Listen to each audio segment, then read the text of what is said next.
कृपया चैनल को सब्सक्राइब करें। धन्यवाद। राधे राधे। हरे कृष्णा। प्रिय मित्रों, आप सभी को वैकुंठ चतुर्दशी की हार्दिक शुभकामनाएं। हिंदू धर्म में मनाई जाने वाली चतुर्दशी कार्तिक मास के शुक्ल पक्ष में आती है। कहा जाता है कि भगवान विष्णु ही संसार में सभी मांगलिक कार्य करवाते हैं, लेकिन जब वे 4 महीने की योग निद्रा में चले जाते हैं, इसलिए इन 4 महीनों में मांगलिक कार्य नहीं होते। इन 4 दिनों में भगवान शिव सारा कार्यभार संभालते हैं। इस प्रकार जब भगवान विष्णु योग निद्रा से उठते हैं, तो भगवान शिव इन्हें सारे कार्य सौंप देते हैं। उसी दिन को वैकुंठ चतुर्दशी कहा जाता है। मित्रों, कृपया कथा पूरी सुने और कमेंट बॉक्स में जय श्री हरि विष्णु जय शिव शंकर जरूर लिखे। तो चलिए मित्रों, सुनते हैं वैकुंठ चतुर्दशी की बहुत ही पवित्र कथा। वैकुंठ चतुर्दशी की पौराणिक कथा के अनुसार एक बार की बात है, नारद जी पृथ्वी लोक से घूमकर वैकुंठ धाम पहुंचते हैं। भगवान विष्णु उन्हें आदरपूर्वक बिठाते हैं और प्रसन्न होकर उनके आने का कारण पूछते हैं। नारद जी कहते हैं, हे प्रभु, आपने अपना नाम कृपानिधान रखा है। इससे आपके जो प्रिय भक्त हैं वही तर पाते हैं। जो सामान्य नर नारी है वह आपकी कृपा से वंचित रह जाते हैं। इसलिए आप मुझे कोई ऐसा सरल मार्ग बताएं जिससे सामान्य भक्त भी आपकी भक्ति कर सांसारिक बंधनों से मुक्ति पा सके और आपकी कृपा प्राप्त कर सके। नारद जी की यह बात सुनकर विष्णु जी बोले, हैं नारद, तुमने बहुत ही उत्तम प्रश्न किया है। यह मनुष्य को परम धाम की प्राप्ति कराएगा। तुम ध्यान पूर्वक मेरी बात सुनो। कार्तिक शुक्ल पक्ष की चतुर्दशी को जो नर नारी व्रत का पालन करेंगे और श्रद्धा भक्ति से मेरी पूजा अर्चना करेंगे, उनके लिए स्वर्ग के द्वार साक्षात खुले होंगे। इसके बाद विष्णु जी वैकुंठ धाम के द्वारपाल जय और विजय को बुलाते हैं और उन्हें कार्तिक चतुर्दशी को स्वर्ग के द्वार खुला रखने का आदेश देते हैं। भगवान विष्णु कहते हैं कि इस दिन जो भी भक्त मेरा थोड़ा सा भी नाम लेकर पूजन करेगा, जो आज के दिन पवित्र नदियों में स्नान करेगा और पुण्य कर्म करेगा, वह निश्चित ही वैकुंठ धाम को प्राप्त करेगा।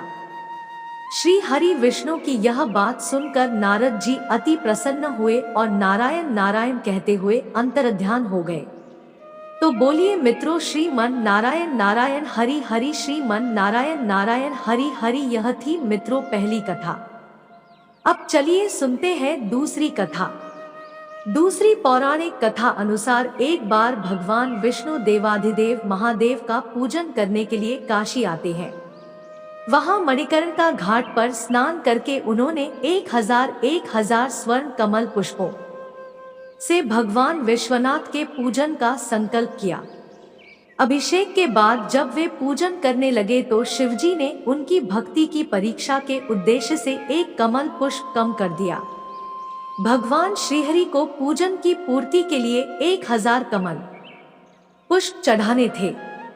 एक पुष्प की कमी देखकर उन्होंने सोचा, मेरी आंखें भी तो कमल के ही समान है, मुझे कमल नयन और पुंडरीकाक्ष कहा जाता है। यह विचार कर भगवान विष्णु अपनी कमल समान आंख चढ़ाने को प्रस्तुत हुए। विष्णु जी की इस अगाध भक्ति से प्रसन्न होकर देवाधिदेव महादेव प्रकट होकर बोले, हे विष्णु, तुम्हारे समान संसार में दूसरा कोई मेरा भक्त नहीं है। आज की यह कार्तिक शुक्ल चतुर्दशी अब वैकुंठ चतुर्दशी कहलाएगी और इस दिन व्रत पूर्वक जो पहले आपका और बाद में मेरा पूजन करेगा, उसे वैकुंठ लोक की प्राप्ति होगी। भगवान शिव ने इसी वैकुंठ चतुर्दशी को करोड़ों सूर्यों की कांति के समान वाला सुदर्शन चक्र विष्णु जी को प्रदान किया। शिवजी तथा विष्णु जी कहते हैं कि इस दिन स्वर्ग के द्वार सभी के लिए खुले रहेंगे। मृत्युलोक में रहना वाला कोई भी व्यक्ति इस व्रत को करता है, वह अपना स्थान वैकुंठ धाम में सुनिश्चित करेगा। मित्रों, दूसरी कथा समाप्त हुई। अब चलिए सुनते हैं अगली कथा। धनेश्वर नामक एक ब्राह्मण था जो बहुत बुरे काम करता था। उसके ऊपर कई पाप थे। एक दिन वो गोदावरी नदी में स्नान के लिए गया। उस दिन वैकुंठ चतुर्दशी थी। कई भक्तजन उस दिन पूजा अर्चना कर गोदावरी घाट पर आए थे। उस भीड़ में धनेश्वर भी उन सभी के साथ था। इस प्रकार उन श्रद्धालु के स्पर्श के कारण धनेश्वर को भी पुण्य मिला। जब उसकी मृत्यु हो गई तब उसे यमराज लेकर गए और नरक में भेज दिया।